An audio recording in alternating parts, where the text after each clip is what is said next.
Next ಏನ್ ಹೇಳ್ತಾರೆ, ಈ ಕೊಟ್ಟಿರೋ ಎಕ್ಸ್ಪ್ರೆಷನ್ ಅದು ವ್ಯಾಲ್ಯೂ ಫೈಂಡ್ ಮಾಡಿ ಅಂತ ಹೇಳ್ತಾರೆ. ಸೊ ಕೊಟ್ಟಿರೋ ಎಕ್ಸ್ಪ್ರೆಷನ್ ಅನ್ನ ಸ್ವಲ್ಪ ನೀಟಾಗಿ ಬರ್ಕೊಂಡ್ ಬಿಡೋಣ.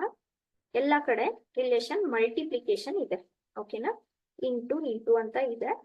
So this is C A into X to the power A divided by X to the power B to the power 1 by A B. So ಇದ್ರದ್ದು ವ್ಯಾಲ್ಯೂ ಫೈಂಡ್ ಮಾಡಿ ಅಂತ ಹೇಳ್ತಾರೆ, ಓಕೆನಾ. ಸೊ ಈಗ ನೋಡಿ, A by B to the power M ಅಂದ್ರೆ ಏನು, A to the power M divided by B to the power M ಅಂದ್ರೆ ಆ ಪವರು ಪ್ರತಿ ಟರ್ಮ್ಗೆ ರಿಲೇಟ್ ಆಗಿರುತ್ತೆ. ಸೊ ಇದನ್ನ ನಾನು ಏನ್ ಬರಿಬಹುದು, x by B to the power 1 by b c, x by c to the power 1 by b C.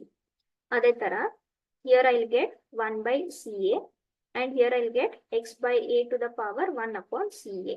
Here I'll get x to the power a upon 1 upon AB and x to the power b upon 1 upon AB. Correct alva?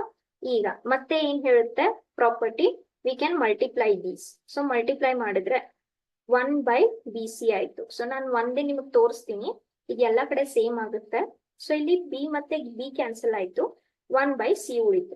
ಅದೇ ತರ ಇಲ್ಲೇನ್ cancel ಆಗುತ್ತೆ, C ಉಳಿಯುತ್ತೆ, X to the power 1 by B ಉಳಿಯುತ್ತೆ. ಇದಕ್ಕೆ ಇದಕ್ಕೆ C cancel ಆಗುತ್ತೆ, X to the power 1 by A ಉಳಿಯುತ್ತೆ. ಇಲ್ಲಿ ಎ ಮತ್ತೆ ಎ ಕ್ಯಾನ್ಸಲ್ ಆಗುತ್ತೆ, X to the power 1 by C ಉಳಿಯುತ್ತೆ. ಇಲ್ಲಿ ಎ ಮತ್ತೆ ಎ ಕ್ಯಾನ್ಸಲ್ ಆದ್ರೆ X to the power 1 by B ಉಳಿಯುತ್ತೆ. ಇಲ್ಲಿ ಬಿ ಕ್ಯಾನ್ಸಲ್ ಆಗಿ X to the power 1 by A ಉಳಿಯುತ್ತೆ. ಸೊ ಈಗ ನೋಡ್ಬೋದು, ಇಲ್ಲಿ ಒಂದು ಡಿನಾಮಿನೇಟರ್ ನಲ್ಲಿ ಸೇಮ್ ಟರ್ಮ್ ಇದೆ, ನ್ಯೂಮರೇಟರ್ ನಲ್ಲಿ ಸೇಮ್ ಟರ್ಮ್ ಇದೆ. ಇದು ಕ್ಯಾನ್ಸಲ್ ಆಯ್ತು, ಇದು ಮತ್ತೆ ಇದು ಕ್ಯಾನ್ಸಲ್ ಆಯ್ತು. ಇಲ್ಲಿ 1 ಬೈ ಸಿ ಇತ್ತು, 1 ಬೈ ಸಿ ಇತ್ತು. ಸೊ ಎಷ್ಟು ಉಳಿತು, 1. ಓಕೆ, ಸೊ ಯ ಆನ್ಸರ್ ಇಸ್ 1, ಆಪ್ಷನ್ ಸಿ.